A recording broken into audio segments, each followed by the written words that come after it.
ایک مرتبہ تصور کی جگہ جملے پہ کہا دیکھو واسطہ کیا دیا تھا، پروردگارہ میری مظلومیت کا واسطہ۔ آپ نے کبھی امام کے لقب پہ غور کیا؟ امام کا لقب کیا ہے؟ امام کا لقب ہے غریب الغرباء۔ اب وہ خود بتا رہے ہیں دیکھو میں کتنا مظلوم ہوں، میں غریب ہوں، غریب الغرباء۔ جو وطن سے دور ہوتا نا اسے غریب کہتے ہیں۔ مدینے سے سب سے زیادہ دور امام رضا ہے۔ امیر المؤمنین کے پاس بھی حضرت آدم ہے، حضرت نوح ہیں، انبیاء دفن ہے نا مولا کی بارگاہ میں۔ امام حسین کے پاس بھی حضرت علی اکبر ہیں، حضرت علی اصغر جناب قاسم۔ امام موسیٰ کاظم کے پاس امام محمد تقی ہیں، امام علی نقی کے پاس امام حسن عسکری۔ ہر امام کے پاس کوئی ہے۔ جنت البقیع میں 4 امام اکٹھے ہیں، لیکن ایک امام ہے جو دور بھی ہیں اور تنہا بھی ہیں، اکیلے بھی ہیں۔ جب ایک مرتبہ ایک شاعر لکھ رہا تھا نا، مرثیہ لکھ رہا تھا، اس نے لکھا کہ ایک نجف اشرف میں امام ہے، ایک کربلا میں ہیں، 4 مدینے میں جنت البقیع میں، ایک آزمین میں۔ امام نے کہا میں تیرے اس شعر میں اضافہ کر دوں مرثیے میں؟ امام نے کہا، اس نے فوراً کہا ہاں مولا فرمائیے۔ امام نے کہا وَقَبْرٌ بِطُوسٍ یا لہا من مصیبہ، کا ایک قبر طوس میں ہے جو بڑے مصائب کے ساتھ ہے، وہ تب تک تنہا رہے گا جب تک مہدی کا ظہور نہیں ہو جاتا۔ کم مولا یہ میں طوس کی کون سی قبر ہے میں جانتا نہیں ہوں۔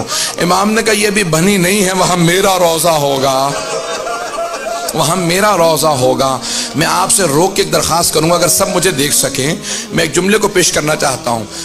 تقریباً 20 برس پہلے میں امام کی شہادت پہ ان کے روضے میں گیا زیارت کے لیے۔ جب میں قم مقدس میں پڑھتا تھا تو میں جب گیا وہاں پہ تو مختلف تابوت لائے جا رہے تھے امام کے حرم میں۔ ایک ایسا تابوت لایا گیا جس پہ انگور تھے اور خواتین نے برقعوں میں تابوت کو پکڑ رکھا تھا، کچھ مرد حفاظت کے لیے تھے۔ اس پہ اتنی رقت تھی کہ میری کیفیت بدل گئی، میں منقلب سا ہو گیا۔ میں آگے بڑھ کے مردوں سے پوچھنے لگا یہ خواتین تابوت کیوں لائی ہیں؟ کہا آپ سید ہیں، آپ نے یہ روایت نہیں دیکھی؟ ایک ایسی روایت ہے نا امام کا تابوت خواتین نے اٹھایا تھا۔ بھئی امام کے سارے بھائی مدینے میں، ایک بیٹا مدینے میں، کہ امام سے زیادہ مظلومیت کسی کی نہیں۔ جو شیعہ خواتین تھی وہ ایک مرتبہ تابوت لے کے چلی۔ میں آج پیش کروں گا، سنیں گے اب اگر الفاظ کو سنیں۔ مأمون نے ایک مرتبہ امام کو دعوت دی اپنے محل میں۔ جب امام جانے لگے تھے نا تو خواجہ ابا سلط ہروی بیٹھے تھے قریب میں۔ خواجہ نے پوچھا مولا کیا بات ہے آپ اس شراب میں ہیں؟ کہا خواجہ اب اگر میں آؤں نا اور میرے چہرے پہ رومال ہو تو سمجھ لینا مجھے زہر دے دیا گیا ہے۔ میں اگر خون کی قے کر رہا ہوں گا تو رومال رکھ کے آؤں گا، مجھ سے کلام نہ کرنا۔ اس وقت میرے سینے میں بہت تکلیف ہوگی، میرا کلیجہ کٹ رہا ہوگا۔ کہا مولا آپ کی کیا کیفیت ہوگی؟ کہا بھی مجھے زہر دینے والا ہے۔ کہ مولا آپ کی وصیت کیا ہے؟ غسل و کفن کون کرے؟ کہ معصوم کا غسل و کفن صرف معصوم کر سکتا ہے۔ کہ مولا لیکن آپ کا بیٹا تو محمد تقی علیہ السلام مدینے میں ہے۔ امام نے کہا کہ نہیں وہ حجت خدا ہے، یہاں پہ میری شہادت ہوگی وہاں میرا بیٹا آ جائے گا۔ جب میرا بیٹا آئے نا تو کہنا باپ نے بہت یاد کیا تھا۔ خواجہ ابا سلط ہروی رونے لگے، آنکھوں میں آنسو آئے۔ کہ مولا آپ کے صاحبزادے آئیں گے؟ کہا میرا بیٹا آئے گا، اسے میرا سلام کہہ دینا، کہنا باپ نے بہت یاد کیا۔ میں ایک روک کے آپ کو بات ہوئی، ایک روک کے جملہ کہوں گا۔ ہر باپ کو حسرت ہوتی ہے جب میرا آخری وقت ہو نا میرا سر میرے بیٹے کے زانوں پہ ہو، میرا بیٹا مجھے پیار کر رہا ہو، میں دنیا سے جاؤں۔ اب میں 2 اماموں کی کیفیت پیش کروں۔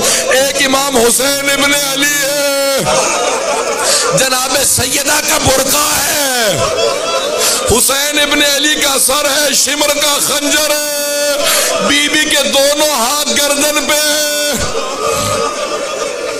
اور جب سارے انبیاء کہہ رہے تھے نا یا رسول خدا اب ہم نہیں دیکھ سکتے، اب میں نہیں دیکھ سکتا، تو ایک مرتبہ خود رسول خدا نے کہا یا علی اب آپ جانے اور حسین جانے۔ ایک روایت میں ہے کہ خود علی مرتضیٰ نے کہا زہرا اب آپ جانے اور حسین جانے۔ جناب سیدہ نے کہا پروردگارہ تو گواہ رہنا، انبیاء نے رخ موڑ لیا لیکن میں دیکھ رہی تھی جب میرے بیٹے پہ خنجر چلا۔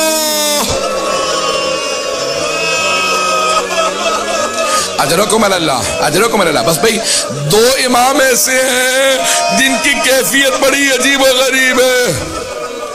اجرکم اللہ۔ بس بھئی امام گئے، مامون نے امام کو زہر دیا، امام نے کہا کہ باز آ جا، اپنے لیے جہنم نہ خرید، میں حجت وقت ہوں۔ اس نے مختلف انداز سے امام کو اذیت دی، کہا کہ نہیں آپ کو یہ استعمال کرنا ہوگا، بس میں نے تمام کر دیا۔ امام کو زہر دیا گیا۔ بھئی عجیب و غریب آج کیفیت ہے، مشہد مقدس میں دل تڑپ رہے ہوں گے، آج امام زمانہ مشہد میں استقبال کر رہے ہوں گے نا، آج سارے امام جا رہے ہوں گے امام رضا کا پرسہ دینے امام زمانہ کو، آج جناب سیدہ مشہد میں کھڑی ہے۔ آباد کس طرح یہ چمن فاطمی ہوا، کس کی نظر لگی کہ یہ گھر ماتمی ہوا۔ بس ایک مرتبہ امام رضا کو زہر دے دیا، امام نے چہرے پہ رومال رکھا، کلیجہ کٹنے لگا، امام اٹھے گھر تشریف لے آئے، جیسے گھر پہنچے دیکھا خواجہ ابا سلط ہروی کھڑے ہیں، وہ رونے لگے، کہا مولا کیا کیفیت ہے؟ امام نے انگلی سے اشارہ کیا، خاموش رہو، میرا پورا کلیجہ کٹ رہا ہے۔ امام اپنے حجرے میں چلے گئے، عبادت کرنے لگے، خواجہ نے سارے دروازے بند کر دیے، اتنے میں دیکھا کہ کوئی بہت ہی خوبصورت ہستی ہیں جو تشریف لائے، کہا آپ کون ہیں، کہاں سے آئے ہیں؟ کہا میرے بابا نے بتایا نہیں تھا، میں محمد تقی ہوں، میں مدینے سے آیا ہوں اپنے بابا کو آخری لحظے میں۔ ایک مرتبہ امام محمد تقی علیہ السلام آئے، کہا خواجہ ہٹ جانا، کبھی زحمت کا سبب نہ بننا، معصوم کو صرف معصوم غسل دے سکتا ہے۔ کہا ایک مرتبہ میں نے دیکھا حوض کوثر سے پانی نازل ہوا، حنود کا کافور نازل ہوا، کہا ہٹ جاؤ۔ امام نے بڑی تعظیم سے غسل و کفن دیا، لیکن میں جوڑ کے ہاتھ آپ کے سامنے ایک جملہ کہوں گا، امام رضا تڑپ کے کہہ رہے ہوں گے، اے میرے بیٹے میرے جنازے کو کاندھا نہ دینا، مجھے میرے جد حسین یاد آ رہے ہیں، ان کا لاشا گھوڑوں کی ٹاپوں میں تھا۔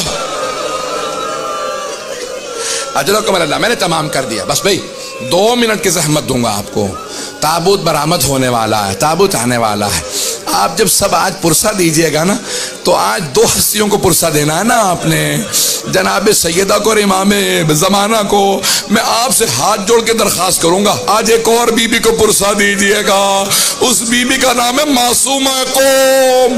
وہ بی بی مدینے سے چلی بڑی حسرتیں لے کے، مجھے بھائی سے ملنا ہے۔ بی بی آپ بھی جناب زینب کی طرح بھائی کی محبت میں سفر کر رہی ہیں، لیکن جب بی بی قم پہنچی تو بھائی کی زیارت نہ کر سکی، امام کی شہادت ہو چکی تھی۔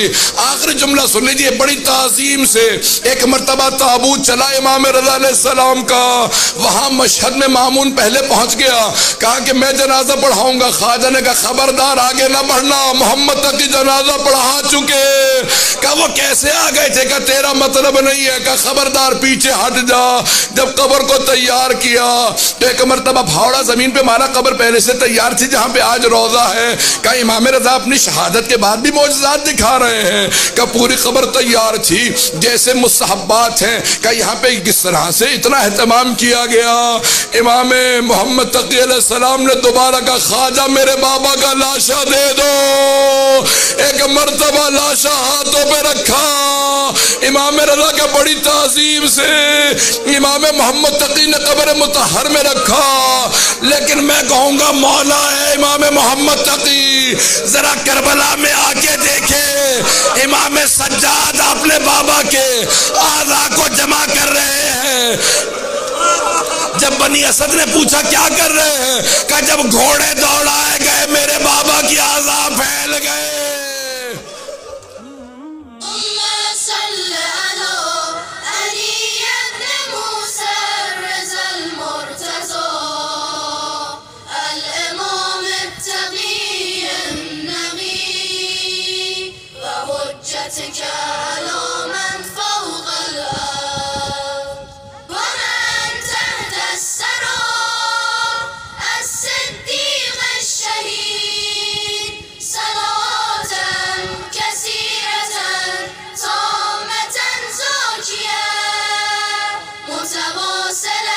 متواترة مترابطة